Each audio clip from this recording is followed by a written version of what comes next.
ఆయన అప్పు తెచ్చి వేసాడో అది ఎలా వేసాడో తెలియదు. ఆయన 10,000 వేస్తే మేము రికార్డ్ చేయించుకునే వాళ్ళం అండి. ఎప్పుడు కూడా 5 సంవత్సరాలు కూడా పోలీసులు కానీ ఎవరు కానీ ఎక్కలేదండి. అదండి ఈయన కూడా అలాగే వేయడం అనుకోండి.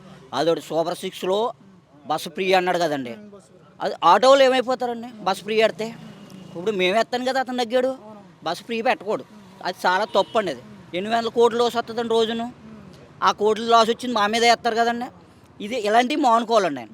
మానుకుంటే వ్యవస్థ ఎక్కడికి వెళ్ళినా కొంచెం మంచిగా చెప్తారు. ఇంట్లో ఉన్న మహిళలకి ఉపయోగకరమే కదా బస్సు అంటే అని చెప్పేసి ఉపకారం మరి మా నోటి దగ్గర కూడి పడేస్తున్నాడు. అప్పుడు ఎన్నో లక్షల ఆటోలు ఉన్నాయండి. ఇవాళ మేము రోజుగా 5 లీటర్లు 3 లీటర్లు డీజిల్ కొట్టిందాం, పని చేద్దాం, మెకానిక్ పడిపోతాడు, ఎలక్ట్రికల్ లోడ్ పడిపోతాడు, వీళ్ళందరూ పడిపోతారు. ఏంటంటే బస్సు ఫ్రీ అన్నది తీసేస్తే మేము బాగుపడతామండి. బస్సు ఫ్రీ పెట్టామనుకోండి మా నోటి దగ్గర కూడి పడేయండి.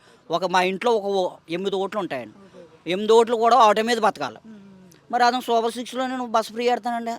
పెద్దలను అడగాలైనా, ఆటో వాళ్ళని అడగాలో, ట్రావెల్స్ వాళ్ళని అడగాలో, ఇలా సూపర్ సిక్స్ పెడుతున్నాను పొజిషన్ ఎలా ఉంటుందని అడగాలి. ఆయన నిర్ణయం చేసుకుని బస్సు ఫ్రీ పెట్టేస్తాడండి. ఎలా బతుకుతామండి. ఒక వాళ్ళ నా ఇంట్లో ఉంది, నా చిన్నాన్నగారు ఆటో, నేను ఆటో, ఇందులో ఒక 5 ఓట్లు ఉన్నాయి, అందులో 5 ఓట్లు ఉన్నాయి. మరి ఎలా బతుకుతాను.